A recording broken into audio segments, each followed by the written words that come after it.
प्रिय दोस्तों, राजा हरिश्चंद्र कौन थे? आज उनके कुछ पन्ने आपके सामने रखने जा रहा हूँ। राजा हरिश्चंद्र ने एक रात स्वप्न देखा। स्वप्न में देखा कि मैं महर्षि विश्वानंद मित्र जी को सारा राजदान में दे चुका हूँ। सुबह जब आँख खुली, उस स्वप्न को भूल गए। दूसरे दिन ही विश्वामित्र जी राजा हरिश्चंद्र के पास आते हैं। कहते हैं कि हे राजन, तुमने सारा राज्य मुझे दान में दे दिया है, अब वो मेरा राज्य सारा वापस दो। स्वप्न का वो ध्यान करते हैं, तो स्वप्न देखा था, दान दिया था, इसलिए वो अपने सत्य भावना को मानते हुए, धर्म प्राण को मानते हुए, कर्तव्य प्राण को मानते हुए उन्होंने विश्वामित्र जी को सारा राजदान में दे दिया।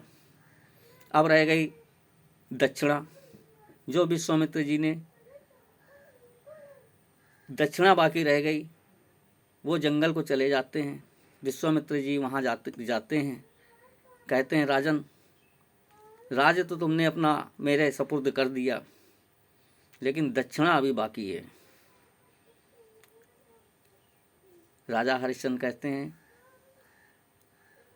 अब मेरे पास देने के लिए क्या है जो मैं आपको दूं? विश्वामित्र जी कहते हैं, जब तक दक्षिणा नहीं दोगे, तुम्हारा संकल्प, तुम्हारा दिया हुआ ये राज सब व्यर्थ है, संकल्प पूर्ण नहीं होगा, इसलिए दक्षिणा अनिवार्य है। उन्होंने काशी जा कर के अपने परिवार सहित वो काशी चले गए। काशी में जाकर एक चंडाल के यहाँ अपने आप को बेचा। उसी जगह उसे युवक को, अपनी पत्नी को बेचा, जो तारामती के नाम से जानी जाती हैं। उनके एक पुत्र था रोहितासु। तो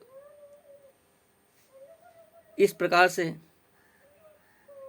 मालिक की आज्ञा अनुसार वो कर लेने का काम करने लगे। कुछ समय बाद दूसरी परीक्षा विश्वामित्र की स्टार्ट हुई।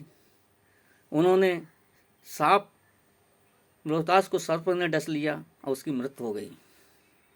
तारावती बच्चे को विलाप करते हुई गोद में लिए हुई राजा हरिश्चंद्र के पास शमशान घाट जाती है।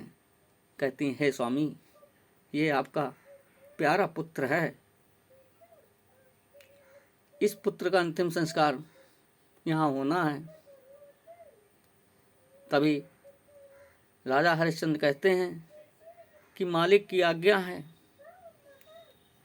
बगैर कर लिए किसी का भी कोई कार्य नहीं करना है, इसलिए कर तो देना ही होगा। तारामती कहती हैं, स्वामी, मेरे पास क्या है जो मैं दूं?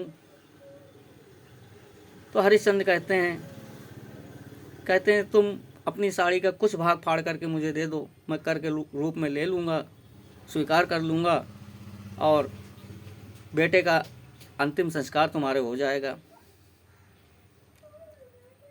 अब इधर विश्वामित्र जी की और चाल होती है, जो उन्होंने डायन से संबोधन करते हुए तारामती को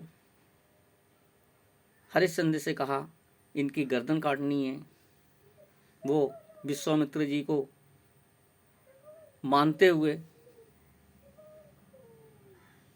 सत्य मार्ग का निर्णय लेते हुए, कर्तव्य का बोध अपने अंतरात्मा में करते हुए, धर्म को निष्ठामान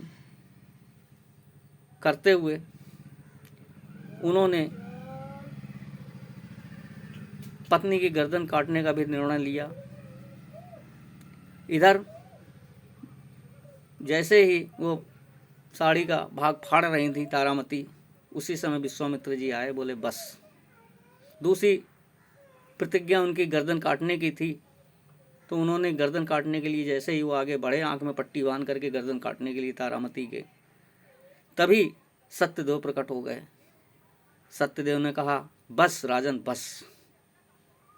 तुमने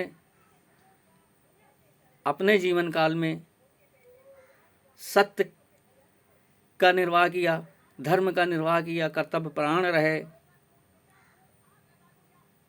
और एक अयोध्या के राजा के रूप में अच्छे राज शासक रहे, प्रजा आपसे प्रसन्न रही।